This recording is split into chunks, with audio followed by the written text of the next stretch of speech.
Hi, I'm Dave, the MD of NTT Fundraising, and today we're having a go at a podcast. I'm joined with Dave Brown, who has headed up our digital division, and Sven, who is one of our digital voice specialists. And really, we're going to talk a bit about how COVID-19 has had an impact on the way in which we are engaging with supporters and members of the public as a whole. So I guess it's a very broad topic. Where do we start? Given that Facebook seems to be one of the key areas that people are looking to and using at the moment, then perhaps looking at how Facebook can be used is a good place to start, Dave. I mean, is that what you think? Yeah, I mean, so obviously before COVID-19 hit, everybody was heavily kind of invested in looking at Facebook, social media on the whole, trying to see how they could leverage that for the best use of raising money. And charities have been great. There's been some excellent examples, even amongst most marketers out there. But I think they would agree that charities have a really amazing way of tweaking people's kind of interest. People get very emotively kind of connected to the charity. They like seeing their daily posts. That community of people that they have is seen upon by any other kind of marketing kind of agency as just incredible. The very few other brands can harness that kind of amount of social kind of desire to want to get involved. So it's a really important thing, and they've done an amazing job. And lots of people also are doing a healthy job of going to those existing kind of relationships and going, we need support. Would you be interested in helping us out financially? If it be a one-time or long-term, or getting involved in an event. But I don't know if it's something that everybody does, especially if it comes to ramping up for a big appeal. Facebook is great for if you're spending a small amount of money over a certain amount of time, paying for ads to contact people, to ask them to do certain things. You can kind of keep that run rate and the cost per lead kind of stable. But a quick, short, high intensity, high amount of money burst of activity, the Facebook becomes harder. It becomes a little bit tougher to kind of control. And actually, the way in which you strategize how you're going to place those adverts out, who the audiences are going to be, how you set up, if you know about the ad sets and the campaigns, so that you can make sure you're controlling the frequency people have been hitting, understanding which ones you need to move away from, which ones you need to move into. So there's a lot of kind of things to think about at that point. You've got your engagement, you're doing well with people, that people are really committed to you on an emotional level, moving them from that point to, I want to support you financially. There's an important distinction to be made there, and it's sometimes something you have to really see in a slightly different light to maybe the way in which your digital team would normally run out. It's really interesting you say that, actually, Dave, because I get quite a lot of charity Facebook things on my Facebook feed, and not as a massive user of Facebook, but it has sort of come across to me that there's two sort of camps. There's the sort of Facebook advertising that is kind of pushing people to a very generic website that is the charity's website, but it's their very generic sort of gifting part of their site. It's all very reliant on a consumer being proactive in taking the steps and actually making a gift, and it also doesn't seem to be that cohesive with the sort of specific messaging that is being pushed through on Facebook. And then you have these other sort of organisations where it would appear that the Facebook link is taking you to a kind of next stage in that particular type of journey, where potentially it's asking you, for money in a more direct way. But a lot of the time it appears to be asking for people to give permission to be engaged with on a different channel, like voice, email, these sorts of things, or maybe even some of the messenger and chat apps appear to be kind of pushing themselves slowly into that space. So I'm not sure what your thoughts are on those two distinct approaches. Is Facebook best used to just push traffic to your very standard centralized giving page, or are you better off with a much more nuanced and developed approach? what is brilliant about this digital age is we are able to make lots of raw choices. Instead of it being, so like for example, you do a mailing, you have to do a lot of work on your creative, and then you get the big pile of data to ready, and then you send it out, and you cross your fingers and hope that kind of thing. And obviously, there's lots of segmentation. You should be checking out our top tips, Dave. I do one about not buying all the data up front. There you go. Yeah. Whereas digital is amazing. That it's almost like what we do with telephone. You get a very quick feedback on what's working, what isn't working, and I think that works very well in this kind of concept of going. Some people you want to channel down through a line of low hanging fruit. You're going to say yes straight away. Brilliant. Accommodate that. But I think is that the digital to human contact is what's we've shown. We've got lots of maths and results that can really prove the fact that having that human connection with somebody and actually having a direct conversation, which in that person's mind is they're talking to you, the charity, and saying, right, so what is this all about then? Well, this is actually I've heard this about why I shouldn't support you, and that's an amazing point for you to go, oh, well, actually, that might not be as correct a viewpoint because of this, or what you've heard about us, particular in this way. Yeah, no, let's have a moment to explain why we do it like this. That back and forward, actual human to human contact is completely transforms a huge body of people who, yes, we do get some great results, and financially it comes off the other side, and we'll make the campaign a success. But there's also just the fact that having all those people who didn't say yes, that they have now got an entirely different impression of you as a charity. They understand a bit more about you. They're hopefully far more engaged, again, another level of the fact that you took time out to have a conversation with them about what you do and why you do it, and who the beneficiaries are, and why you've been kind of moving this way. I suppose it gives you that kind of real-time opportunity for a prospect or a supporter to actually like ask questions and get immediate feedback. Yeah, that's it, exactly. Something that in the digital world is starting to be looked at with some of the chat stuff that we've got going down, and looking at those things. But really, that opportunity to have a conversation with a human being, is increasingly missing from the entire digital world.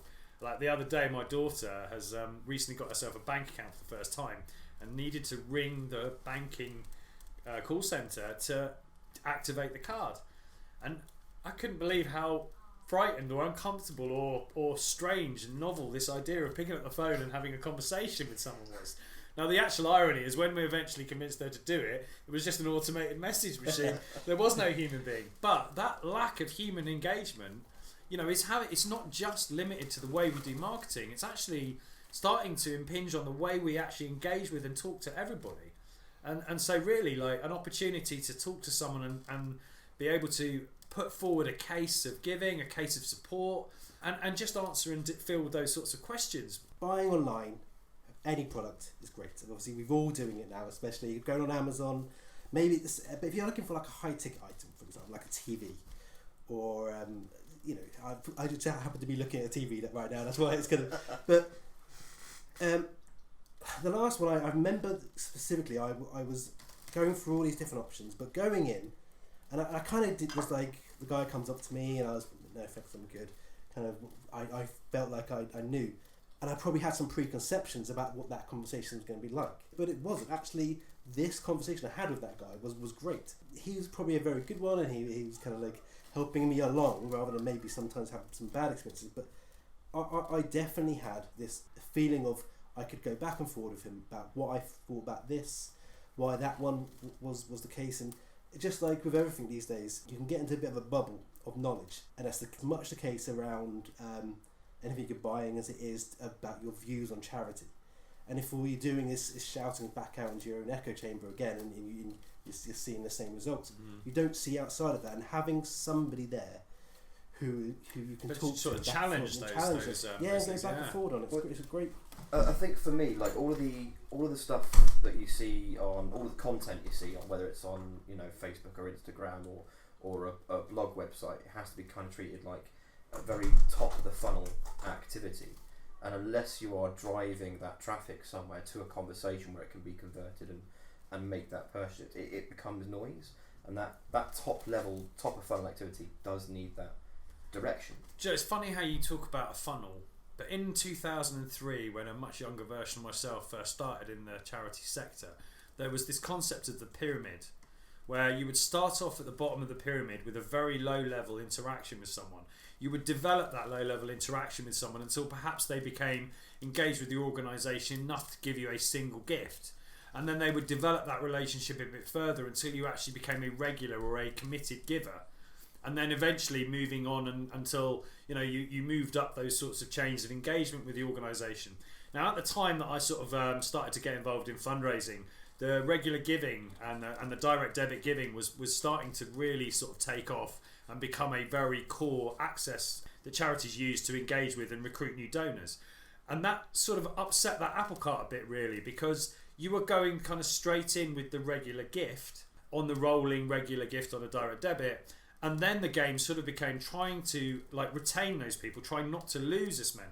Now, when we start getting involved in this new digital world, the new digital environment, it has very much gone back to that kind of 20 years ago model, where what we're now trying to do is use the digital tools at our hands to gain that initial engagement, get over perhaps some of the perhaps not quite so positive messaging that comes out about a sector, and move people along a sort of pathway as a journey until they are comfortable in giving you, perhaps a one-off gift initially, but eventually arriving at being a regular and committed supporter of your organisation.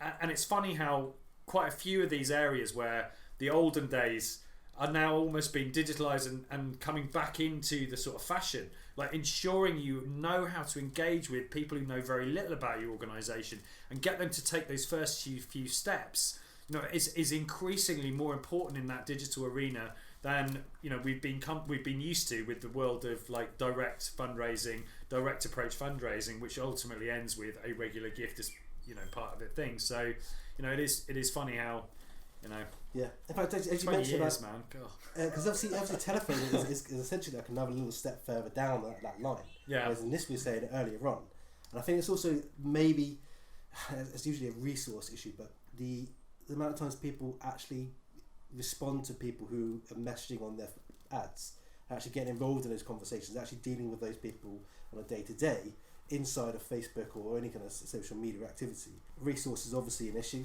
but the stuff that we're doing, obviously just pitch a little bit, we offer that kind of service, and we're finding that it's amazing how so much sorry, of a you're difference. managing the relationship for Yes, charities, so specifically with individuals who have engaged with them on the digital platforms. Yes, so if somebody they've got a post, they've got an ad, they've got an event, they've got a group, and moderation for Facebook is incredibly important. For just getting involved in a conversation, making sure that people aren't using your position to drive the conversation to somewhere where maybe it shouldn't be going, or is spreading kind of misunderstandings of you. So those kind of jumping in points are really important. Even if all you're doing is jumping in to say thank you, you're amazing. Sometimes even just getting a thumbs up from the charity is just, it makes a difference to somebody when they said something to you on your whatever it is, and you've gone thanks. That's essentially all that thumbs up is, and it's low.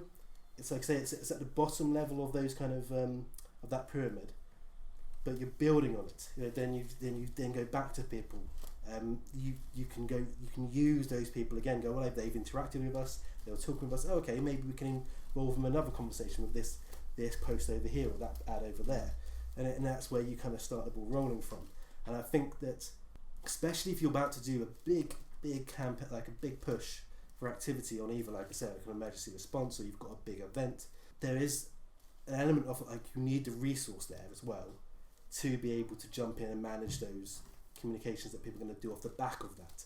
And you want to be there and involved in that, and that's an element that kind of gets missed, I think. And obviously charities know about it. They've got lots of people have digital teams for the larger charities, but if you're one of the smaller ones and something's blown up, that kind of a quick response kind of activity, which is where we as an agency always, that's the kind of core element of what we do, is that we're there to be your overfill and to jump in and to be you for that period without you having to employ somebody directly for a long period of time and to carry all the costs, and then have to maybe, once the activity goes away, deal with the fact that that person is then on your team and you might have access work for them to do, and making those horrible decisions about, well, that's what we are. We're an agency coming up to us for the overflow. We help you with that. Then it comes back and you can maintain your day-to-day running. And going back to what you're saying, that kind of low level, that first stage. And you're not a fan of the old automatic response systems then, using AI to actually work out what a consumer will ask for and then give them hi, are you looking for X, Y or Z? Because obviously that is very obvious nowadays to a lot of people. You can very quickly see those automated systems, those automated response systems, and it misses the entire point of what you're trying to achieve, which is that human to human engagement. Now, fine, if you're trying to service some low level like banking query, that's fine to be done with the bot, but when you're actually having that initial emotional engagement with someone, like that's something that those sorts of things are a long way off actually automating with a system, right? Yeah, well, I mean, as I think there is a place for it, just as you said, that if you're doing a high run rate of really like low risk activity, like say, but currently AI really struggles with things like irony, understanding that somebody might be the context of the entire conversation, and what you could end up doing is having a scenario where somebody's saying something very negative. Thank you very much for delivering my Christmas presents 4 days after Christmas. You certainly made our Christmas. Thank you so much. Yeah, exactly, yeah. Well, thank you very much for your high praise. We'll be ensuring that we deliver the same level of service next year. Exactly. For Those sorts of problems have plagued the automated world for many years. It's a way off, and it's I can't see it being readily available to a level that people are confident using it for a long time yet. So there's also a big concern around what we call our IPv6 process. Like I can't pick. So that's the vulnerable people, identifying vulnerable people. Yeah, at NTT we've built really robust IPv6 process. We hire coaches and team leaders separately, so we can spin off the monitoring of that IPv6 process specifically and keep it identified and accurate. So I struggle to imagine a situation where a bot or an AI would identify someone as being potentially vulnerable in the same fluent capacity that a highly trained individual would be.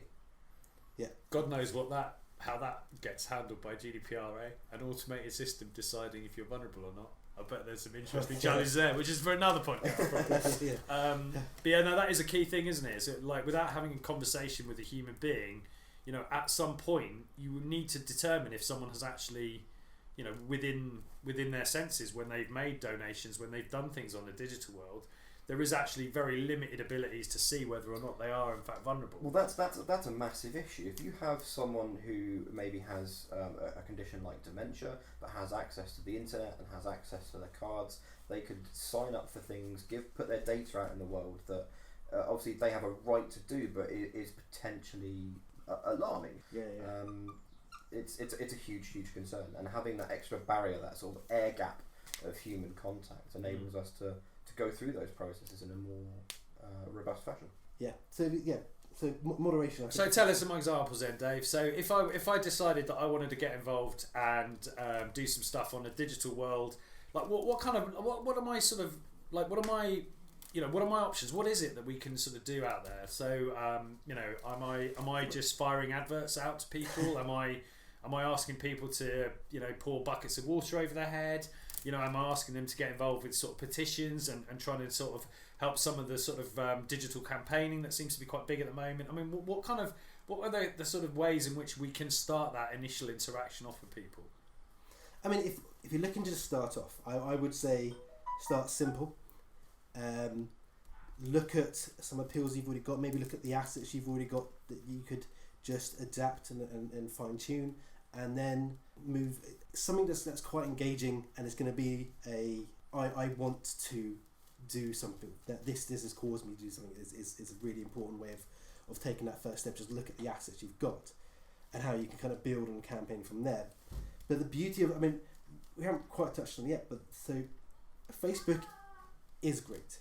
but the more people use it, the more that kind of the cost per lead or the interactions go up, the less effectiveness it has.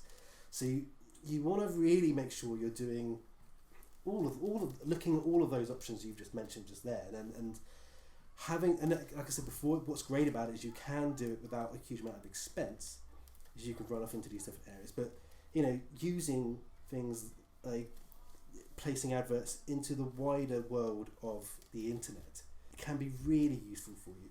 Having a little microsite which is set up specifically for this one campaign, and sometimes if it's a campaign specifically on, say for example COVID-19, there's a landing page, there's a whole piece of information specifically about that, which people can come to from all of the myriad of areas which you can stretch out from. And it is important to think and have a strategy for not just Facebook. Facebook's very easy to start off from, and it gives you a good kind of learning base to take your next step and your step after that. But you need to kind of be thinking of that kind of wider strategy of moving out from there, because it is going to become congested. Do you think there's an audience saturation that might happen? It's sort of like if everybody's on Facebook trying to promote their insurance product, the audience for that particular insurance product is actually fairly finite, and so over time the way in which Facebook's auctioning mechanisms work drives up the price per lead and actually increases the amount of saturation that those various audiences are getting. As always, and it's often usually a good thing in some ways, is that you get a huge breed of creativity in those points. It becomes harder, so you have to really think about new ways of delivering on what some of these expectations are, engaging with them in a way that they're entertained by. There's also, you have to make sure that you are respectful of these people as well in your database and who you're engaging with and your network. So you don't want to misstep there and actually go down a route of pushing them away and making them feel like now you've kind of switched on the marketing switch and you're just going to use them for that. So it's a really important kind of thing to do it with the right mindset and to do it with the kind of balancing. So basically, like, make sure that your no's are actually being looked after as well as your yeses. Make sure that you're actually spending a lot of time on the brand side of what you're doing, and don't just drive it into a commodity kind of. Yeah. But be creative. But be incredibly think of new ways. I know you've got a few, but I take it that you've got to be engaged with us on a slightly more formal basis to get into the nitty gritty of which ones are really working at the moment, which ones aren't. But it's also, you have to look at your brand. Who are the people who are engaged with you?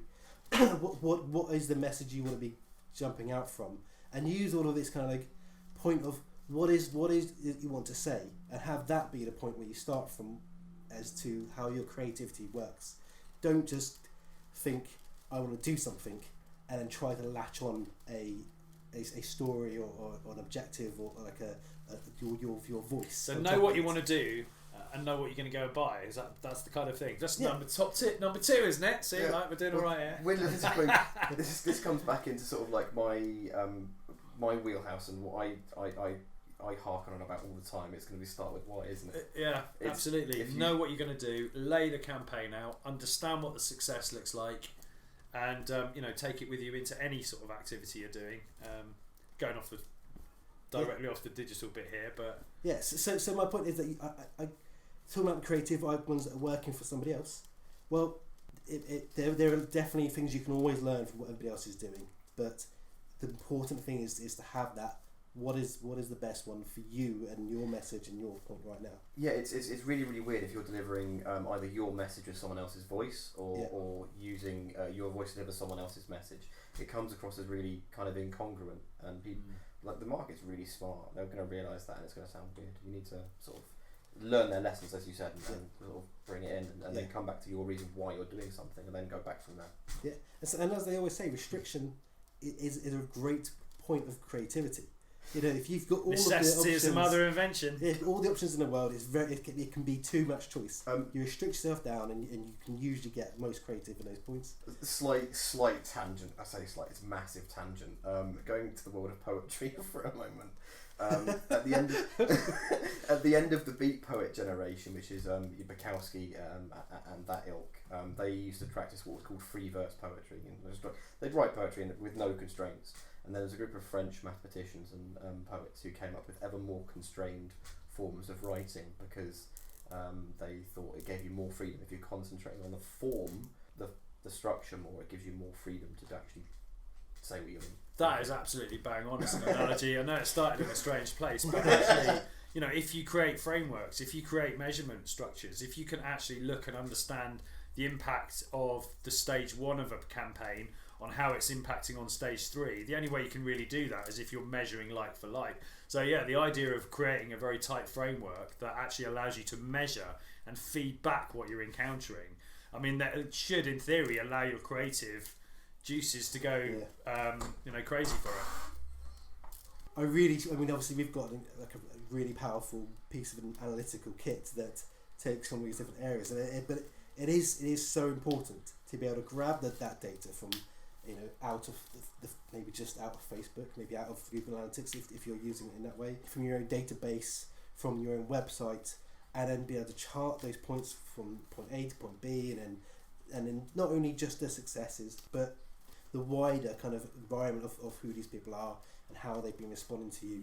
And analysis is critical, and really it's about getting the data and how you structure it. But that's another area of what we do. This will probably be too big for this right now, but it's yeah. So, in summary, we've been witching on here for about half an hour now. So I just wonder what key messages we could kind of like summarise with.